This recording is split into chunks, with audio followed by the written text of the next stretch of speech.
સુરત શહેરમાં narcotics drugs અને psychotropic substance ની ગેરકાયદેસર જે અસામાજિક પ્રવૃત્તિ ચાલી રહી છે એના ઉપર અસરકારક નિયંત્રણ લાવવા અને એને નેસ્ત નાબૂદ કરવા માટે સુરત શહેર પોલીસને વિવિધ ટીમો અને વિવિધ એકમો તરફથી અસરકારક કામગીરી કરવામાં આવી રહી છે. સુરત શહેર પોલીસ કમિશનર તરીકે શ્રી અનુપમસિંહ ગેહલોત સાહેબ આવ્યા પછી સાહેબશ્રીએ સુરત શહેર પોલીસ ટીમને મોટિવેટ કરી અને મોટા જથ્થાની સાથે નાના જથ્થાઓના પણ કેસ કરવા માટે એક મોટિવેશન આપેલું હતું. અનુભવે એવું જણાઈ આવેલું છે કે જે આ જે ગેરકાયદેસર પ્રવૃત્તિમાં જે સંડોવાયેલ જે છે, સામેલ જે છે, એ આરોપીઓ મોટા જથ્થાની સાથે સાથે હવે નાના જથ્થાઓમાં પણ વેચાણ કરે છે કે જેથી એ પોલીસની નજરથી બચી શકે.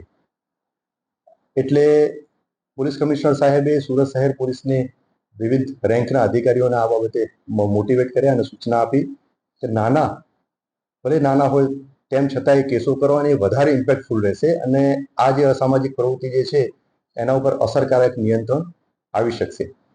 એ મુહિમના ભાગરૂપે વેસ્તાન પોલીસ સ્ટેશન તરફથી આ બાબતે માહિતી મેળવી અને સફળ રેડ કરવા માટે વર્કઆઉટ ચાલુ હતું.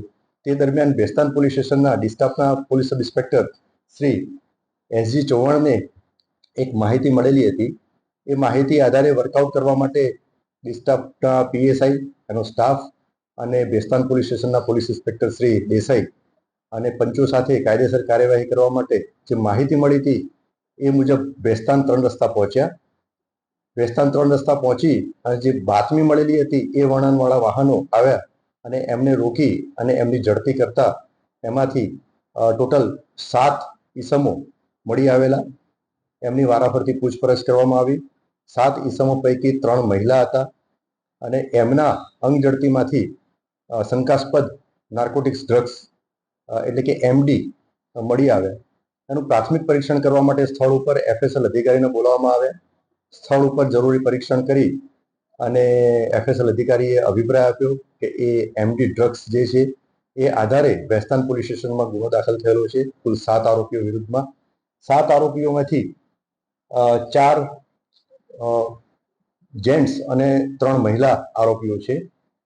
એ ટોટલ 7 આરોપીઓના નામ જણાવું તો એક મોહમ્મદ જુનેદ, બીજા મુસ્કાન અંસારી, ત્રીજા રૂબી અજય વિશ્વકર્મા, ચોથા અભય યાદવ, પાંચમા ખુશી પાંડે, છઠ્ઠા અરમાન પઠાણ અને સાતમા અશફાક નઝરખાન. આમ ટોટલ 7 આરોપીઓ વિરુદ્ધમાં ગુનો દાખલ કરવામાં આવેલો છે. 7 આરોપીઓ વિરુદ્ધમાં પૂરતા પુરાવા એકત્રિત થયેથી આરોપીઓની ધરપકડ કરવામાં આવેલી છે. હાલમાં સદર ગુનાની તપાસ ચાલુ છે.